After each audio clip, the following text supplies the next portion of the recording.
Hi, and welcome to Storytime today. Today I'm here with Lassie because Lassie heard we were reading a book about his favorite thing in the world, food. Today we're reading a book about apples, but more importantly, we're reading about something you do with apples. Do you have any guesses, Lassie?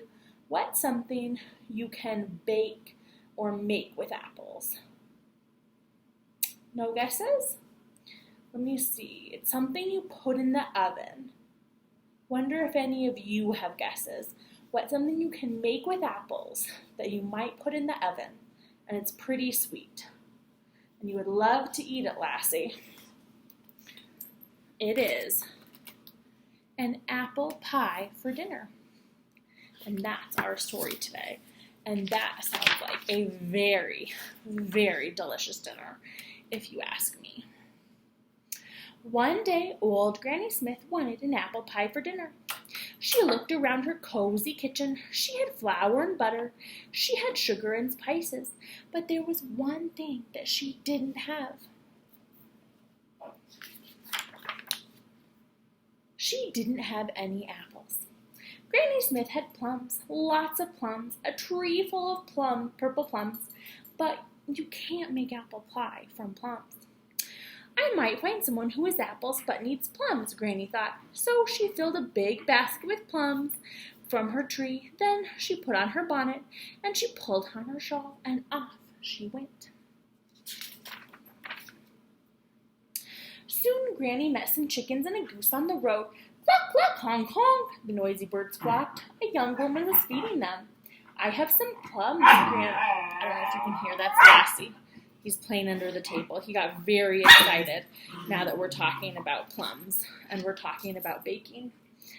I have some plums, Granny said to the woman, but I need some apples. Do you have any apples? Oh, my family likes plum jam best, the woman said, but all I have are feathers. Will you take feathers for your plums? Yes, said the kind old Granny. If the plums will make your family happy. Then she traded her purple plums for a bag of fluffy feathers. Thank you, said the woman. Granny smiled and continued on her way.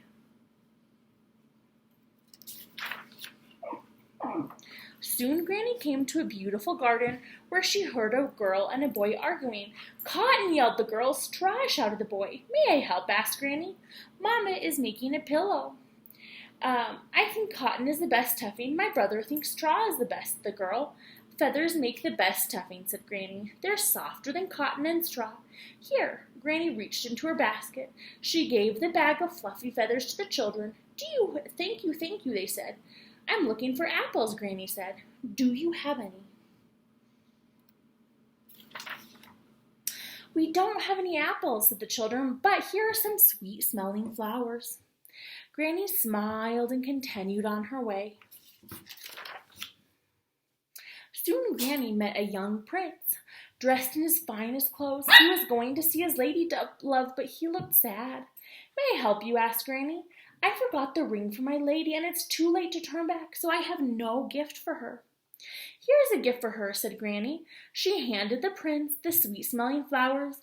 Thank you, he said. I'm looking for apples, said Granny. Do you have any? I don't have apples, the prince said, but here's a gift for you. He gave Granny a gold coin from his pocket. Granny smiled and continued on her way. Soon she came to the yard where Mother and her children were crying. What's the matter? Granny asked. We're hungry, the mother sobbed, and we have no money for food.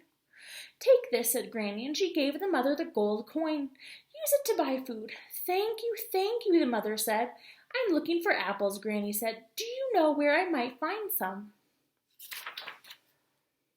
We don't have apples, said the children, but we have pups that need good homes. Granny put a small brown dog in her basket. She smiled and continued on her way. Soon Granny came to a house where she saw an old man sitting on a bench.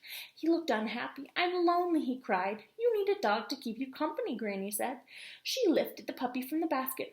Woof, woof! The puppy ran to the man and jumped in his lap. Thank you, said the old man. I'm looking for apples, Granny said. Do you have any? Yes, said the old man. I grow them in my orchard. And he took her some apples. Thank you, Granny said. She filled the basket with shiny apples. Granny smiled and set off for home. On her way, she invited everyone she had met to follow her. In Granny's kitchen, they all worked together to bake a pie. They peeled and sliced the apples. They added some spices and they rolled the dough out and filled the crust. Soon the pie was done. The crust was golden brown and the juices bubbled. This warm smell of cinnamon filled the kitchen. Everyone sat down and yum, yum, what a delicious pie. Granny looked around the table and smiled. If you try and try, Granny said to herself, you can always have an apple pie for dinner. And together, they ate every last crumb. And everyone looks pretty happy. And that is the end of our book for story time. I hope everyone had a really great time. And I hope that some people get to try some apple top pie this week. That sounds so delicious. Goodbye, and I'll see you next time.